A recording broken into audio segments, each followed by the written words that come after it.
What's up, guys? Brian out here in the shop. This weekend, I went to a little auction and I bought a few things. So I bought this little bucket here. It had a bunch of railroad spikes in it. So I wanted to get those for my forge so I can make some more railroad spike knives, things like that. Also, in that bucket or a couple hatchets. Sorry, everything's a mess. Oh, got one of these new fancy pencils off Amazon. They are a game changer. They work great. I really like them. So keep an eye out for those. And I got the one that came with a couple of these markers with the long nibs because I want to try them out. They work great too. And with a bunch of lead for the pencil and two of those markers, it was like $8 or something. I mean, I don't know how they can even make them and send them out to me for that. But anyways, this is the star of the show. This is the whole reason why I wanted the bucket. This, very similarly to this hammer that I mentioned last time, and I've also got some pretty sweet cypress cut out for the handles. But this is an Estwing, the same era as this hammer. And it would have had wooden scales.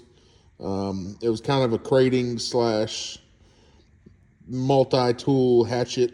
So you've got the bit, you've got a hardened pole with the hammer, you got a spike on it, and then down here, you got the nail puller. These nail pullers are almost always broken off on these old hatchets.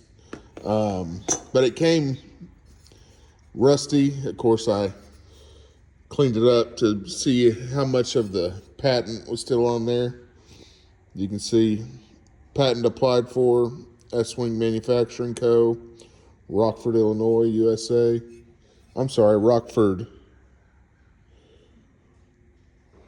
What does that say? Yeah, it's Illinois. It was called the Utility X, so multi-purpose. And then it also had this nice little Bridgeport. It's another full tang hatchet.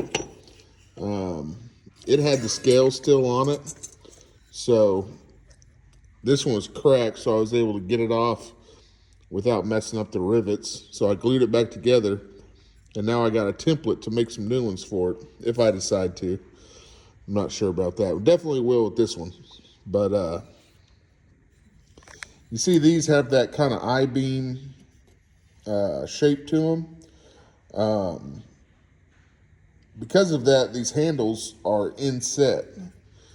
And I've handled one of these before, or put scales on one before, and man, it was a bear, just because they're so fiddly getting them fit perfectly. But since I have an original now, you can see I can take measurements, and I can just take a router plane or whatever and get that groove perfect. But yeah, so I paid $14 for that bucket full of spikes with these two hatchets. And then also it had a couple of these 1, 2, 3 turning tools. And then this, that's a Stanley Handyman miter box. A couple other things, a little beekeeper's tool, some carpet knives, homemade chisels, and a nice little tape measure. But yeah, that was my weekend. So I found some pretty cool stuff. I'm still working on these hammers.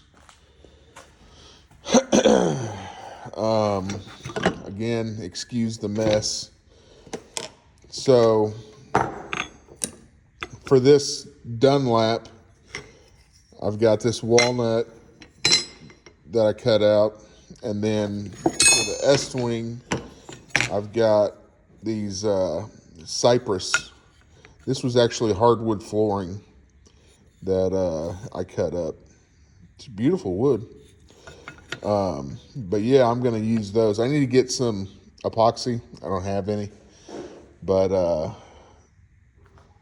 the leather over here, I haven't started fitting all of them, but I had to clean up the end here. It had some little boogers on it that I had to file off.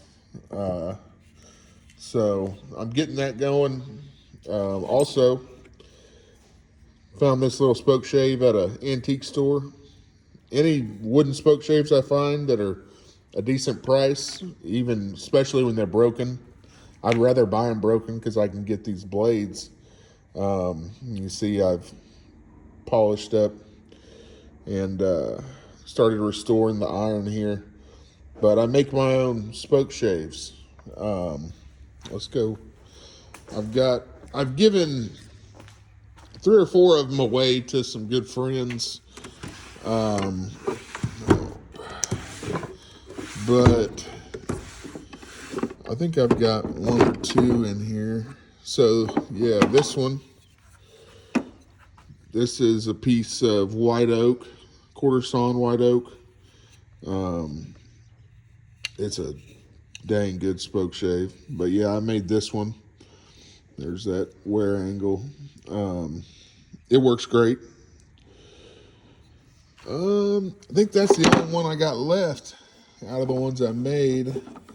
I'd like to make them all out of Osage orange. They last forever. You can see over the years they'll start to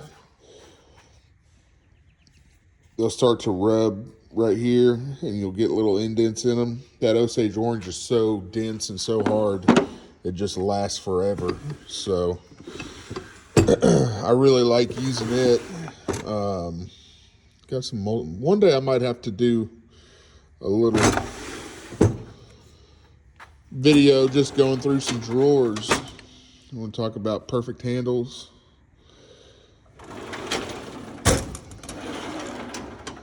Chisels, new old stock files, big chisels, axe heads everywhere, saws, draw knives, axes. But yeah, that's what I've been up to. Once I get some epoxy finally, I will get going more on those handles or scales for those hammers, and I will make a video and show you guys what's going on. So get out in your shop, be safe, have a good one. Thanks for watching. Bye-bye.